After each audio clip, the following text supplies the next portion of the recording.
ನಮಸ್ಕಾರ ವೀಕ್ಷಕರೇ, 2 ಬಾರಿ ಶಾಸಕರಾಗುವ ಮೂಲಕ ಖಡಕ್ ಆಡಳಿತವನ್ನು ನೀಡಿರ್ತಕ್ಕಂತಹ ಮಾಜಿ ಶಾಸಕರಾದ ಡಿ.ಸಿ. ಗೌರಿಶಂಕರ್ ಅವರು ನಮ್ಮ ಜೊತೆಗಿದ್ದಾರೆ.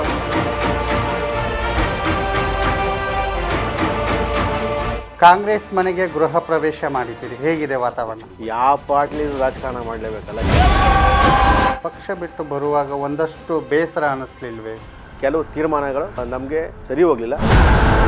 ಗೌರಿಶಂಕರ್ ಅವರು ಕುಮಾರಸ್ವಾಮಿ ಅವರಿಗೆ, ದೇವೇಗೌಡರವರಿಗೆ ಬೆನ್ನಿಗೆ ಚೂರಿ ಹಾಕಿ ಪಕ್ಷ ಬದಲಾವಣೆ ಮಾಡಿದ್ರು. ಯಾರಿಗೆ ಯಾರು ಚೂರಿ ಹಾಕೋದು ಅನ್ನೋದು ಮುಖ್ಯ ಅಲ್ಲ. ಕುಮಾರನನ್ನು ಬಕ್ರಾ ಮಾಡ್ತಾ ಇದ್ರೆ ಅಂತ ಅಂತೀವಿ. 100% ಕುಮಾರನೆಲ್ಲ ಒಂದು ಕಡೆ ದಾರಿ ತಪ್ಪಿಸುವಂಥ ಕೆಲಸ BJP ಮಾಡ್ತಾರೆ. ಮಧುಗಿರಿಯನ್ನು ಬಿಟ್ಟು ತುಮಕೂರು ಗ್ರಾಮಾಂತರಕ್ಕೆ ಬರೋದಕ್ಕೆ ಕಾರಣ ಏನು? ತುಮಕೂರು ಗ್ರಾಮಾಂತರಕ್ಕೆ ಬರಲೇಬೇಕು ಸರ್, ರಿಕ್ವೆಸ್ಟ್ ಮಾಡ್ಕೋತೀವಿ ನಮಗೆ ಅಂತ ರಿಕ್ವೆಸ್ಟ್ ಮಾಡ್ಕೊಳ್ಳೋಕೆ ಶುರು ಮಾಡೋದು.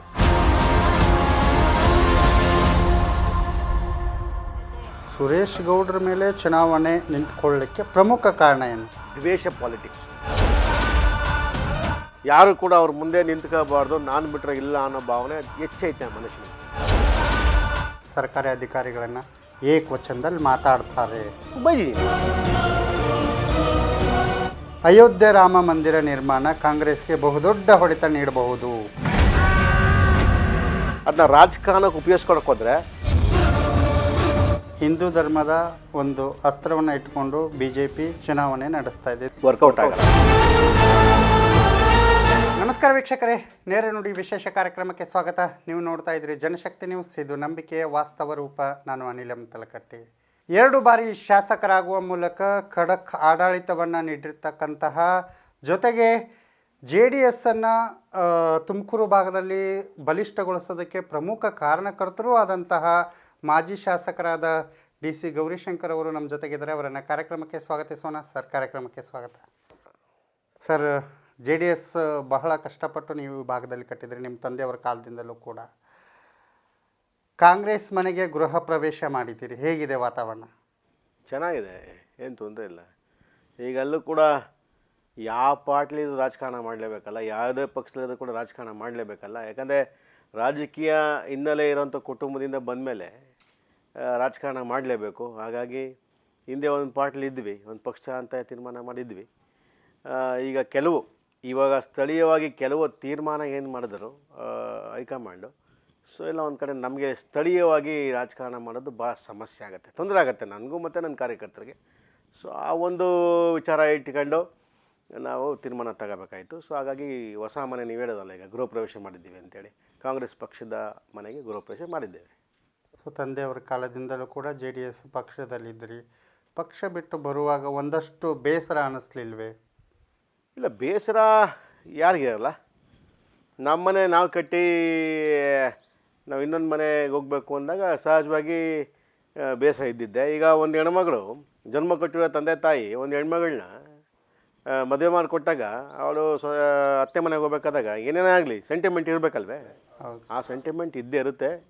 ಬಟ್ ಆದರೆ ರಾಜಕಾರಣ ಮಾಡಬೇಕಲ್ಲ, ಹೇಳಿದ್ನಲ್ಲ, ರಾಜಕೀಯ ಕುಟುಂಬದಿಂದ ಬಂದಿರೋವಂಥವ್ರು ರಾಜಕಾರಣ ಮಾಡಬೇಕು ಅನ್ನೋಂಥ ಉದ್ದೇಶ ಇಟ್ಕೊಂಡು ಕೆಲವು ತೀರ್ಮಾನಗಳು ನಮಗೆ ಸರಿ ಹೋಗಲಿಲ್ಲ. ಹಾಗಾಗಿ ಪಕ್ಷ ಚೇಂಜ್ ಮಾಡೋ ಅಂಥ ಮಟ್ಟಿಗೆ ಬಂದು ಚೇಂಜ್ ಮಾಡಿದ್ದೀವಿ ಇವತ್ತು. ಸೊ ಒಂದಷ್ಟು ಜನ ಮಾತಾಡಿಕೊಳ್ತಾರೆ, ಪಕ್ಷ ಬದಲಾವಣೆ ಮಾಡಿದಾಗ JDS ಪಕ್ಷ ಒಂದು ಪ್ರೊಡ್ಯೂಸ್ ಕಂಪ್ನಿ. ಸೊ ಹಾಗಾಗಿ ಎಲ್ಲ ಒಂದು ಕಡೆ ಗೌರಿಶಂಕರ್ ಅವರು ಕುಮಾರಸ್ವಾಮಿ ಅವರಿಗೆ, ದೇವೇಗೌಡರವರಿಗೆ ಬೆನ್ನಿಗೆ ಚೂರಿ ಹಾಕಿ ಪಕ್ಷ ಬದಲಾವಣೆ ಮಾಡಿದ್ರು ಅಂತಕ್ಕಂಥದ್ದು. ಯಾರಿಗೆ ಯಾರು ಚೂರಿ ಹಾಕೋದು ಅನ್ನೋದು ಮುಖ್ಯ ಅಲ್ಲ. ಇಲ್ಲಿ ಮುಖ್ಯವಾಗಿ ಈಗ ಕುಮಾರಸ್ವಾಮಿಯವರು ಕೂಡ ಇವತ್ತು ಎಲ್ಲ ಒಂದು ಕಡೆ ನಂಬಿರುವಂಥದ್ದು ಪಕ್ಷದ ಕಾರ್ಯಕರ್ತರನ್ನ. ಗೌರಿಶಂಕರ್ ಕೂಡ ತುಮಕೂರು ಗ್ರಾಮಾಂತರ ನಂಬಿರುವಂಥದ್ದು ಕಾರ್ಯಕರ್ತರನ್ನ. ನಾನು ಕಾರ್ಯಕರ್ತರ ಪರವಾಗಿ ನಿಲ್ಲಬೇಕಾಗಿರೋದು ನನ್ನ ಕರ್ತವ್ಯ. ಇವತ್ತು ಕುಮಾರಸ್ವಾಮಿಯವರು ಕಾರ್ಯಕರ್ತನ ಉಳಿಸ್ಕೋಬೇಕು, ಪಕ್ಷ ಉಳಿಸ್ಕೋಬೇಕು ಅಂತೇಳಿ ಅವರು BJP ಜೊತೆ ಕೈ ಜೋಡಿಸಿದ್ರು. ಅದೇ ಥರ ಗ್ರಾಮಾಂತರಲ್ಲಿ ಸುಮಾರು 15-20 ವರ್ಷಗಳಿಂದ BJP ವಿರುದ್ಧನೇ ಚುನಾವಣೆ ಮಾಡ್ಕೊಂಬಂದಿರೋಂಥ ಕಾರ್ಯಕರ್ತನ ಉಳಿಸ್ಕೊಳ್ಳೋದು ನನ್ನ ಕರ್ತವ್ಯ ಅಲ್ವೇ? ಸೊ ಹಾಗಾಗಿ ನಾನು ಕೂಡ ನನ್ನ ಪಕ್ಷದ ಕಾರ್ಯಕರ್ತರನ್ನು ಉಳಿಸ್ಕೋಬೇಕು ಅಂತ ಉದ್ದೇಶ ಇಟ್ಕೊಂಡೆ ನಾವು ಬದಲಾವಣೆ ಬಯಸಿರೋದು ಬಿಟ್ಟರೆ ವಿನ ಬೇರೆ ಇನ್ಯಾವುದೂ ಅಲ್ಲ. ಇಲ್ಲಿ ಗೌರಿಶಂಕರ್ ಅವರ ವೈಯಕ್ತಿಕ ಕಾರ್ಯಕರ್ತರು ಅಥವಾ JDS ಕಾರ್ಯಕರ್ತರು ಅಂತ? ಅಲ್ಲ, JDS ಕಾರ್ಯಕರ್ತರೇ. ಹಾಂ, ಈಗ ಇಲ್ಲಿ ನೋಡಿ ನಮ್ಮ ತಾಲೂಕಲ್ಲಿ ವಿಶೇಷವಾಗಿ ಏನಾಗ್ತದೆ, ಪಕ್ಷ ಅನ್ನೋದಕ್ಕಿಂತ ವ್ಯಕ್ತಿ. ನಮ್ಮಲ್ಲಿ ಇವತ್ತು ಬಿ ಜೆ ಪಿಲಿಂದ ಗೆದ್ದಿರೋಂಥ ಎಮ್ ಎಲ್ ಎ ಮತ್ತು ಇಲ್ಲಿ ಅವ್ರದ್ದೇ ಆದಂಥ ಒಂದು ವರ್ಚಸ್ಸು, ನನ್ನದೇ ಆದಂಥ ಒಂದು ವರ್ಚಸ್ಸು ಈ ತಾಲೂಕಲ್ಲಿ ವಿಶೇಷವಾಗಿ. ಸೊ ಹಾಗಾಗಿ ಇಲ್ಲಿ ಪಕ್ಷ ಅನ್ನೋದಕ್ಕಿಂತ ವ್ಯಕ್ತಿ ಬರುತ್ತೆ ನಮ್ಮ ತುಮಕೂರು ಗ್ರಾಮಾಂತರದಲ್ಲಿ. ಸೊ ಈಗ ಮೊದಲಿಂದ ಕೂಡ ಹೋರಾಟ ಮಾಡ್ಕೊಂಬಂದಿದ್ದೀವಿ. ಈಗ ಹಲವಾರು ಕಾರ್ಯಕರ್ತರು ನಮ್ಮ ತಾಲೂಕಲ್ಲಿ ಇವತ್ತು ಕೂಡ ಏನಿವತ್ತು ಶಾಸಕರು 2008ರಲ್ಲಿ ಅವ್ರು ಎಮ್ ಎಲ್ ಎ ಆಗಿದ್ದಾಗ ಸಾವಿರಾರು ಜನಗಳ ಮೇಲೆ ಕೇಸ್ ಹಾಕಿದ್ರು. ಇವತ್ತು ಆ ಕೇಸ್ ಹಾಕಿರೋವಂಥ ಕಾರ್ಯಕರ್ತರು ಇವತ್ತು ಕೋರ್ಟ್ಗೆ ಹೋಗ್ತಾರೆ. ಅಷ್ಟೆಲ್ಲ ಸಮಸ್ಯೆ ಅನುಭವಿಸೋ ನಮ್ಮ ತಾಲೂಕಲ್ಲಿ ಜಿದ್ದಾಜಿದ್ದಿ ಪಾಲಿಟಿಕ್ಸು. ಇಷ್ಟಿದ್ದಾಗ ನೀವು ಏಕಾಏಕಿ ಕೈ ಜೋಡಿಸಿದ್ರೆ ಹೆಂಗೆ ಸಾಧ್ಯ ಆಗ್ತದೆ? ಸೊ ಈ ಉದ್ದೇಶಕ್ಕೋಸ್ಕರ ನಮ್ಮೆಲ್ಲರ ಕಾರ್ಯಕರ್ತರ ಅವರ ಒಂದು ಏನು ಸಲಹೆ ಇತ್ತೋ ಅದ್ರ ಮೇಲೆ ನಾವು ತೀರ್ಮಾನ ತಗೊಂಡೆ. ಕುಮಾರಸ್ವಾಮಿ ಅವರು ಹತ್ರ ಈ ಬಗ್ಗೆ ಏನಾದರೂ ಚರ್ಚೆ ಮಾಡಿದ್ವಿ. ಏನು ಹೇಳಿದ್ರು? ಅಲ್ಲ, ಕುಮಾರಣ್ಣನಿಗೆ ಹೇಳಿದ್ವಿ ಅವ್ರು, ಇಲ್ಲ ಈ ಥರ ಸಮಸ್ಯೆ ಆಗುತ್ತೆ ಅಣ್ಣ, ನಾವು ರಾಜಕಾರಣ ಮಾಡೋಕ್ಕಾಗಲ್ಲ. ಮೊದಲಿಂದ ಕೂಡ ನಾವು ಜಿದ್ದಿ ಪಾಲಿಟಿಕ್ಸ್ ಮಾಡಿದ್ದೀವಿ. ಸೊ ಹಾಗಾಗಿ ಎಲ್ಲ ಒಂದು ಕಡೆ ರಾಜಕಾರಣ ಮಾಡೋದು ಅವ್ರ ಜೊತೆ ನಮ್ಗೆ ಭಾಳ ಸಮಸ್ಯೆ ಆಗ್ತದೆ ಅಂತ ಕೂಡ ಅವ್ರ ಗಮನಕ್ಕೆ ತಂದ್ವಿ. ಅವರು ಆಯಿತು ನೋಡೋಣ ತಡೀರಿ ಏನೋ ಅಂತ ಮಟ್ಟಕ್ಕೆ ಮಾತಾಡಿದ್ರು. ಇನ್ನೇನು ನೋಡೋದೇನಿದೆ, ಅಲ್ಲಿ ಪ್ರಶ್ನೆ ಎಲ್ಲ ಒಂದು ಕಡೆ ಮೈತ್ರಿ ಅಂತ ಅಂದಮೇಲೆ ಈಗ ನನ್ನ ಪ್ರಶ್ನೆ ಇರೋವಂಥದ್ದು ಮೈತ್ರಿ ಆದಮೇಲೆ ಲೋಕಸಭಾ ಚುನಾವಣೆಯಲ್ಲಿ ಮೈತ್ರಿ ಆಗುತ್ತೆ. ಇಲ್ಲಿ ತುಮಕೂರನ್ನ ಬಿ ಜೆ ಪಿಗೆ ಬಿಟ್ಕೊಡ್ತಾರೋ ಗೊತ್ತಿಲ್ಲ, ಅಥವಾ ಜೆ ಡಿ ಎಸ್ ತಗೊಳ್ತಾರೋ ಗೊತ್ತಿಲ್ಲ. ಒಂದು ಪಕ್ಷ ಬಿ ಜೆ ಪಿ ಬಿಟ್ಕೊಟ್ರು ಒಂದು ಕಡೆ, ಜೆ ಡಿ ಎಸ್ನವರು ಮೊದಲಿಂದ ಜೆ ಡಿ ಎಸ್ಸು ಅನ್ನೋಂಥವ್ರೆಲ್ಲ ಬಿ ಜೆ ಪಿ ಓಟ್ ಹಾಕಿಂತ ಹೆಂಗೆ ಕೇಳೋದು? ಊರಿಗೋಗಿ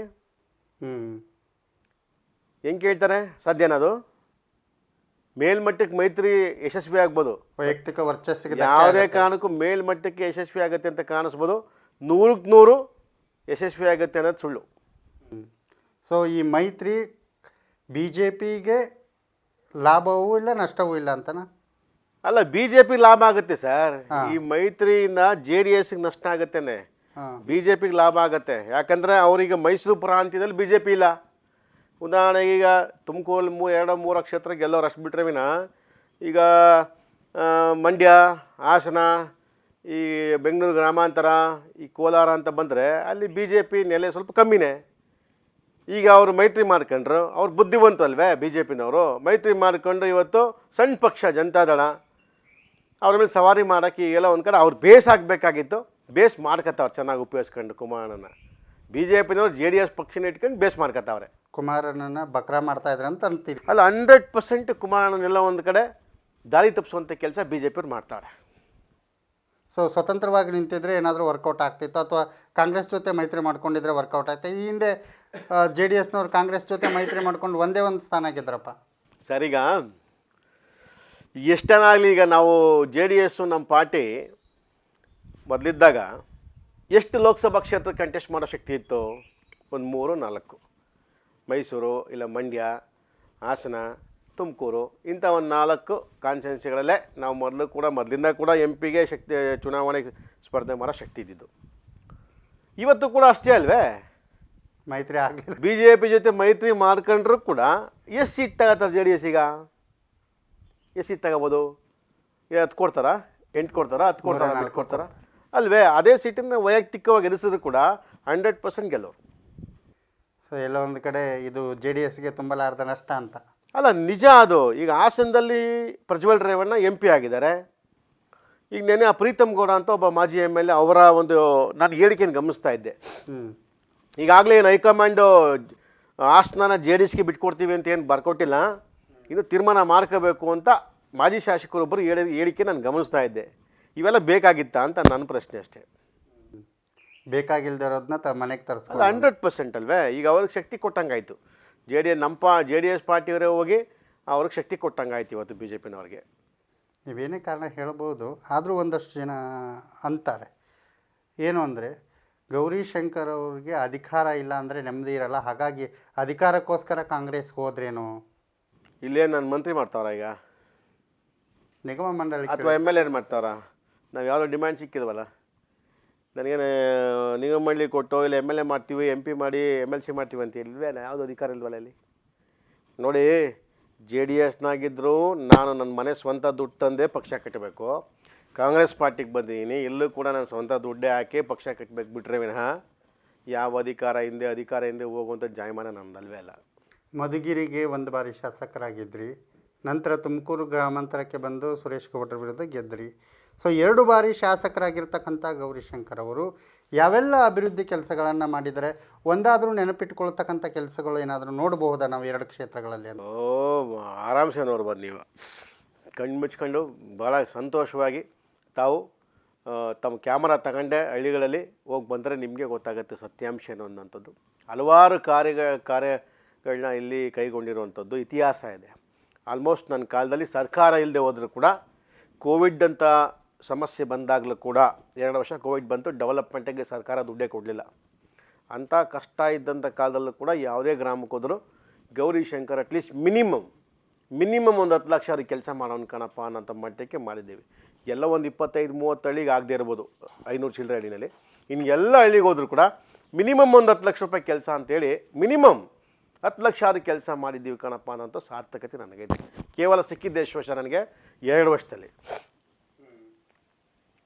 ಜೊತೆಯಲ್ಲಿ ನೋಡಿ, ಈಗ ನನ್ನ ಕಾನ್ಸ್ಟಿಟ್ಯೂನ್ಸಿಗೆ ಎಲ್ಲ ಒಂದು ಕಡೆ ಗೂಡೂರು ಮತ್ತು ಹೆಬ್ಬೂರು ಭಾಗದ ರೈತರಿಗೆ ಅನುಕೂಲ ಆಗಬೇಕು ಅಂತೇಳಿ BJP ಸರ್ಕಾರ ಇದ್ದರೂ ಕೂಡ ಆ ಮಂತ್ರಿಗಳನ್ನ ಭೇಟಿ ಮಾಡಿ ವೃಷಭಾವತಿ ನದಿ ನೀರು ತರಬೇಕು, ಇವತ್ತೇನು ಕೋಲಾರ ಭಾಗ ಚಿಕ್ಕಬಳ್ಳಾಪುರ ಭಾಗಕ್ಕೆ ನೀರು ಹೋಗ್ತಾ ಇದೆಯೋ KC ವ್ಯಾಲಿ ವಾಟ್ರು, ಆ ನೀರನ್ನ ಈ ಭಾಗಕ್ಕೆ ತರಬೇಕು ಅನ್ನೋ ಉದ್ದೇಶ ಇಟ್ಕೊಂಡು ನಾನು ಸನ್ಮಾನ್ಯ ಸಚಿವರಾಗಿದ್ದರು, ಅವತ್ತು ಮಾಧುಸ್ವಾಮಿ ಅವರು ಮೈನರ್ ಇರಿಗೇಷನ್ ಸಚಿವರಾಗಿದ್ದರು.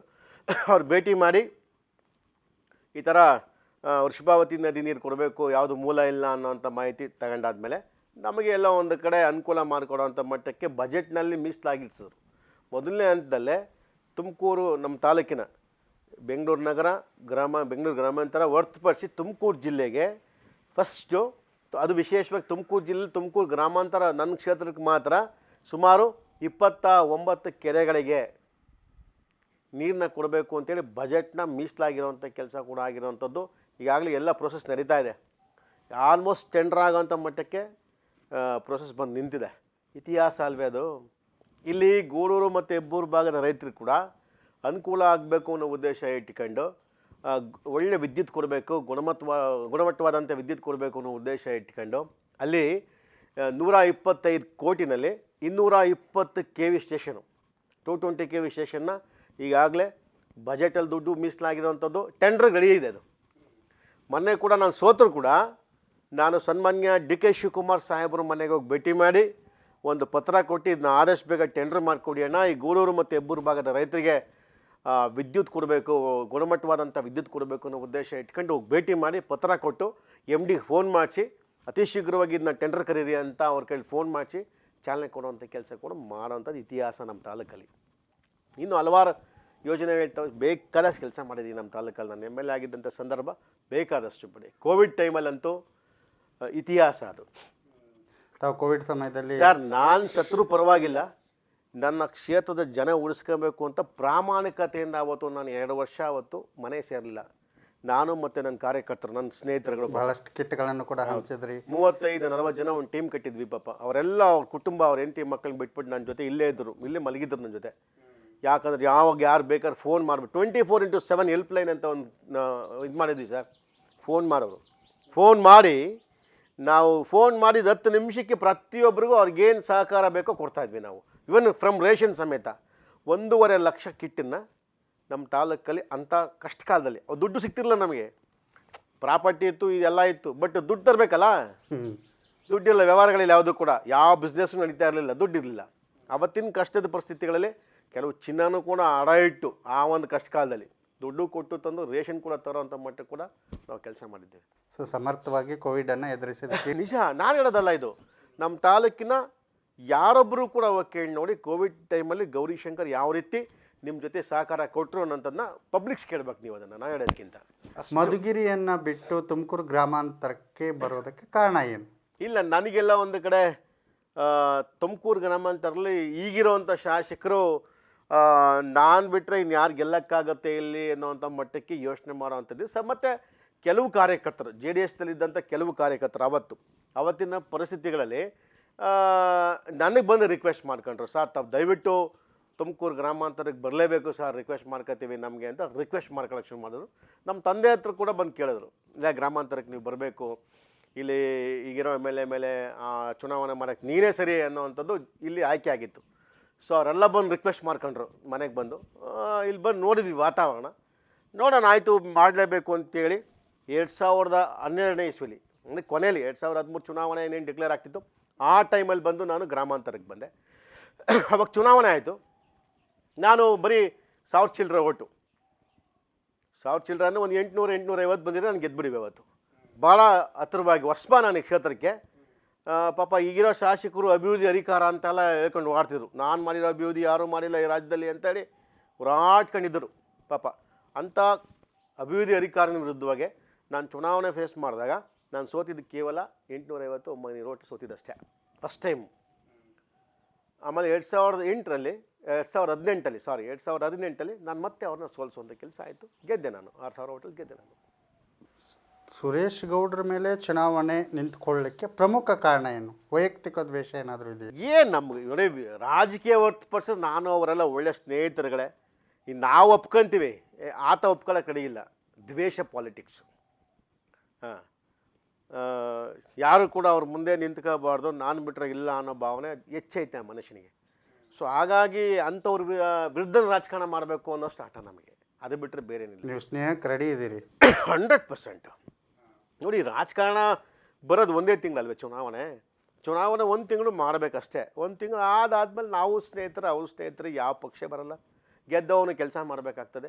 ಅಕಸ್ಮಾತ್ ತಪ್ಪು ಮಾಡೋದ್ರೆ ತಿರ್ತೀವಿ, ನೋಡಪ್ಪ ಹಿಂಗೆ ಹೋಗ್ಬೇಕು ಅಂತೇಳಿ ನಾವು ವಿರೋಧ ಮಾಡ್ತೀವಿ, ಕೆಲಸ ಮಾಡಬೇಕಷ್ಟೇ ಅಲ್ವೇ.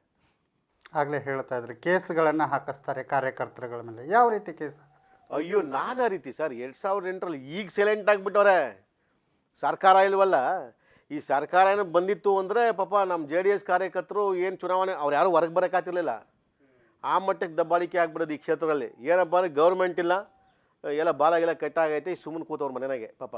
ತಾವು ಕೋವಿಡನ್ನು ಸಮರ್ಥವಾಗಿ ನಿರ್ವಹಿಸಿದ್ರಿ, ಸಾಕಷ್ಟು ಅಭಿವೃದ್ಧಿ ಕೆಲಸಗಳನ್ನು ಮಾಡಿದಿರಿ, ನೀರಾವರಿ ಸೌಲಭ್ಯಗಳನ್ನು ಒದಗಿಸ್ಕೊಟ್ಟಿದ್ರಿ, ಒಳ್ಳೆ ಹೆಸರಿತ್ತು. ಆದರೂ ಕೂಡ ಗೌರಿಶಂಕರ್ ಅವರು ಈ ಬಾರಿ ಸೋಲೋದಕ್ಕೆ ಕಾರಣ ಏನು? ಕೆಲವು ತಂತ್ರಗಾರಿಕೆ ವೆರಿ ಇಂಪಾರ್ಟೆಂಟು. ನೀವು ಏನೇ ಕೆಲಸ ಮಾಡಿ, ಏನೇ ಡೆವಲಪ್ಮೆಂಟ್ ಮಾಡಿ, ನೀವೇನೇ ಖರ್ಚು ಮಾಡಿ, ಇಂಪಾರ್ಟೆಂಟು ಕೊನೆಗೆ ಟೆಕ್ನಿಕಲ್ ಕೂಡ ಬೇಕಲ್ಲ. ಈ ಟೆಕ್ನಿಕಲ್ ಪಾಯಿಂಟ ನಾನು ಸೋತೆ ಅಷ್ಟೇ.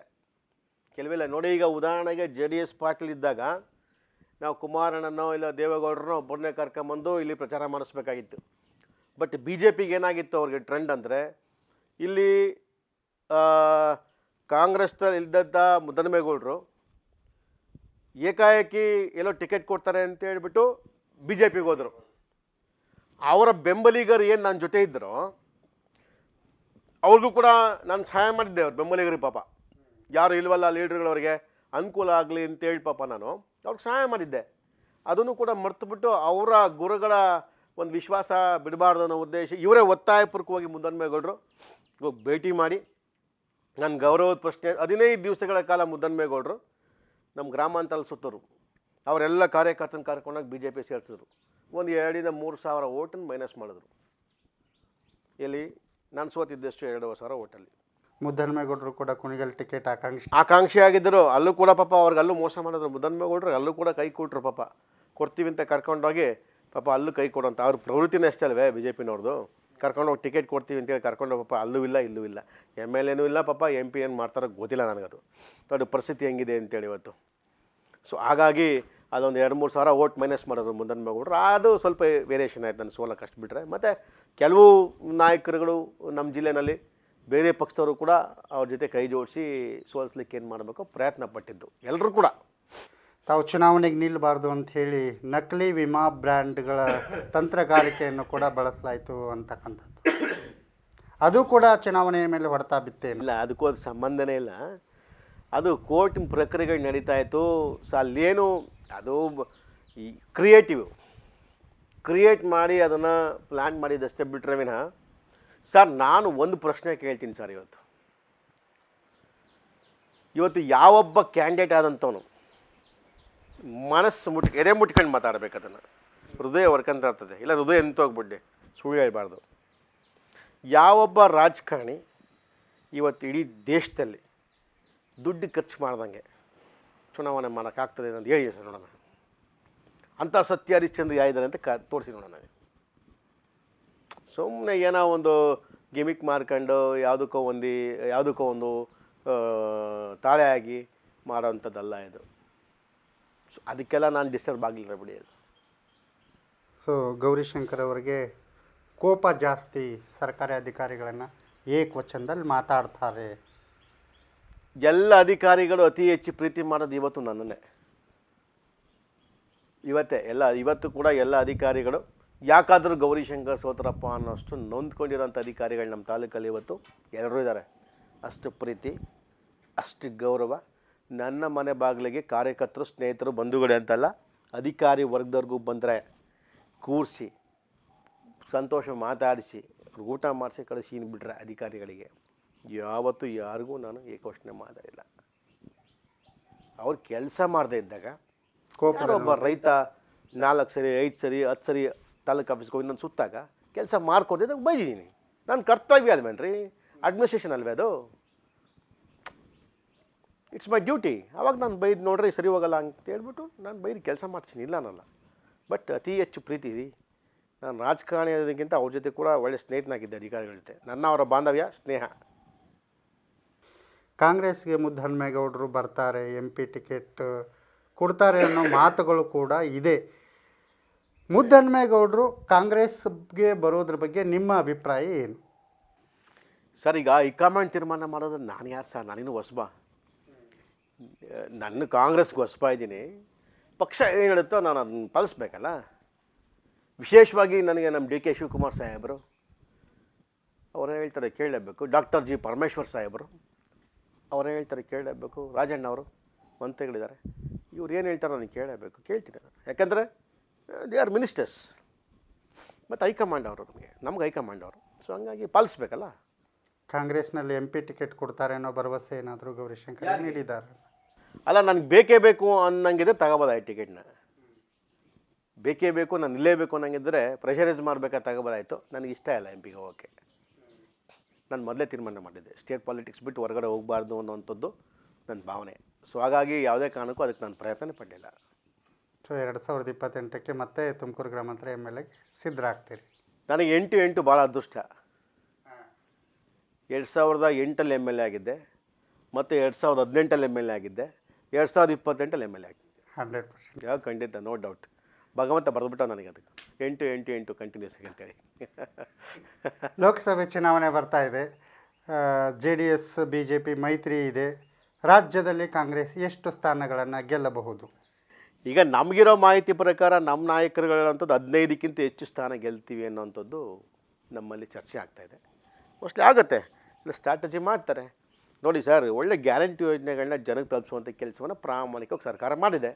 ಕಾಂಗ್ರೆಸ್ ಸರ್ಕಾರ ಏನಿವತ್ತು ಸಿದ್ದರಾಮಯ್ಯನವರಾಗ್ಬೋದು, ಎಲ್ಲ ನಾಯಕರುಗಳು ಒಟ್ಟು ಕೂತ್ಕೊಂಡು ಒಂದು ಪ್ರಣಾಳಿಕೆ ತಯಾರು ಮಾಡಿ ಏನೇನು ಯೋಜನೆಗಳನ್ನ ಜನಗಳಿಗೆ ಕೊಡ್ತೀವಿ ಅನ್ನತಕ್ಕಂಥ ಪ್ರಾಮಿಸ್ ಮಾಡೋದು ಎಲ್ಲ ಕೂಡ ಈಡೇರಿಸುವಂಥ ಕೆಲಸ ಆಗಿದೆ.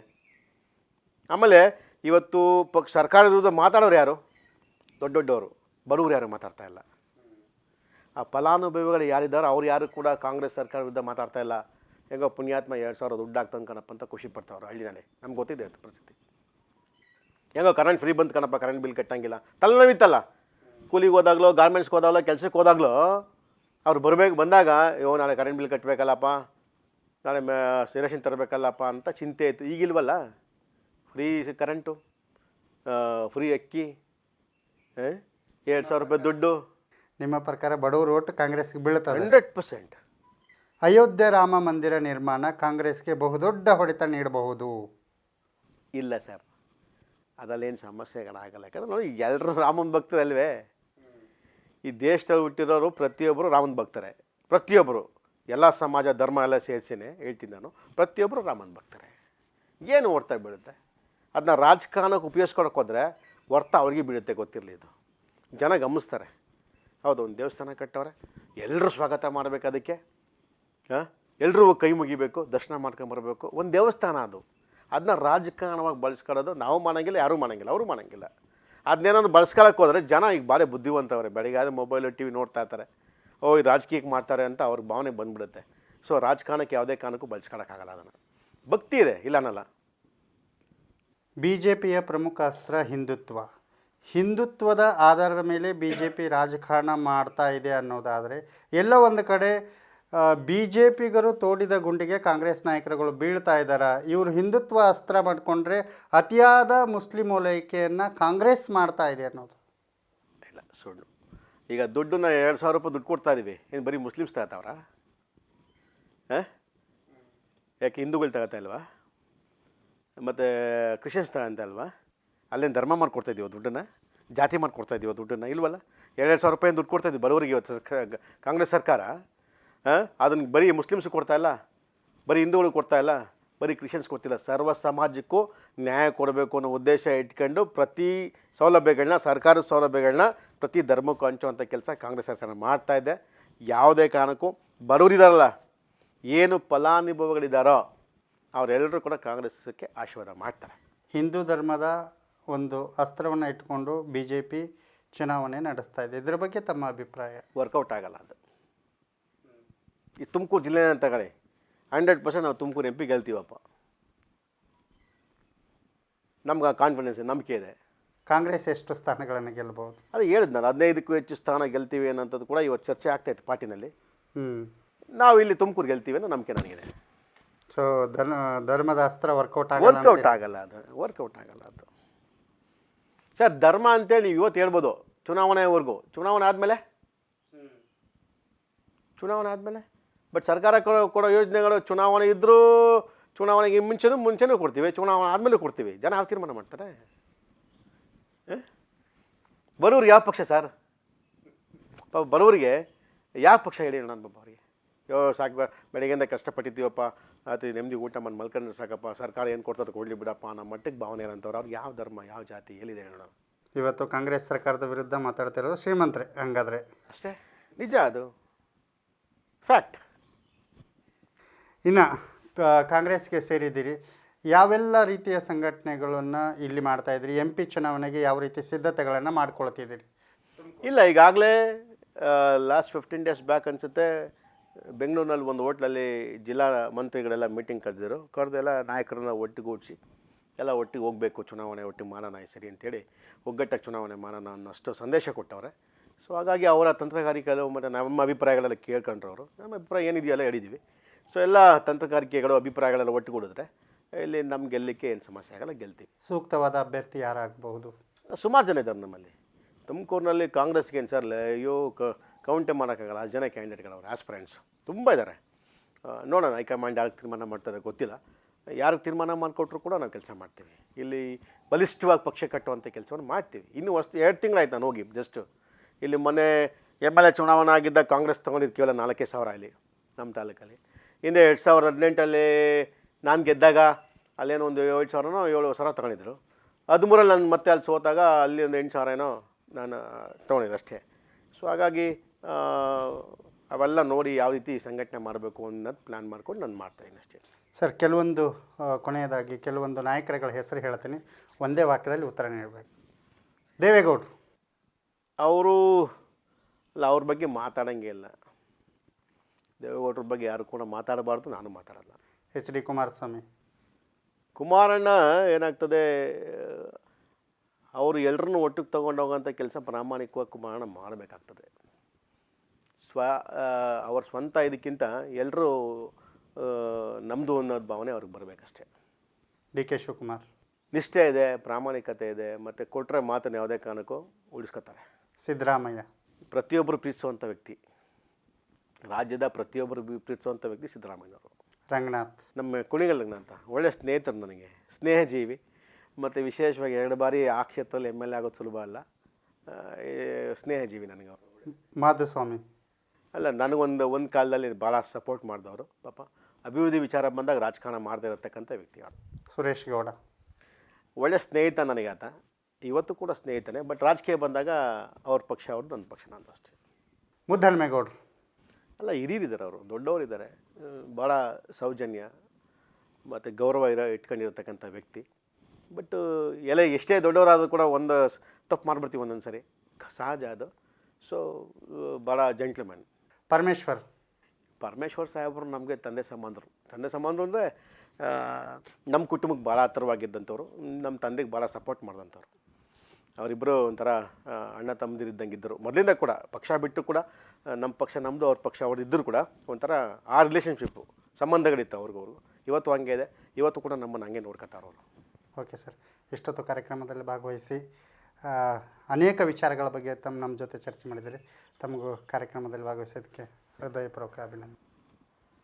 ನೋಡಿದ್ರಲ್ಲ ವೀಕ್ಷಕರೇ, ತುಮಕೂರು ಲೋಕಸಭೆ ಚುನಾವಣೆಯ ಬಗ್ಗೆ ಆಗಿರ್ಬೋದು ಅಥವಾ ತುಮಕೂರು ಗ್ರಾಮಾಂತರ ಕ್ಷೇತ್ರದ ವಿಚಾರ ಆಗಿರ್ಬೋದು, ಅನೇಕ ವಿಷಯಗಳ ಬಗ್ಗೆ ತಮ್ಮ ಮನದಾಳದ ಮಾತನ್ನು ಹಂಚಿಕೊಂಡಂತಹ ಗೌರಿಶಂಕರ್ ಅವರಿಗೆ ಅಭಿನಂದನೆಗಳು. ಸ್ನೇಹಿತರೆ, ಮುಂದಿನ ಸಂಚಿಕೆಯಲ್ಲಿ ಮತ್ತೋರ್ವ ವಿಶೇಷ ಅತಿಥಿಯೊಂದಿಗೆ ನಾನು ನಿಮ್ಮನ್ನು ಭೇಟಿ ಮಾಡ್ತೀನಿ. ಅಲ್ಲಿವರೆಗೂ ನೋಡ್ತಾ ಇರಿ ಜನಶಕ್ತಿ ನ್ಯೂಸ್, ಇದು ನಂಬಿಕೆಯ ವಾಸ್ತವ ರೂಪ.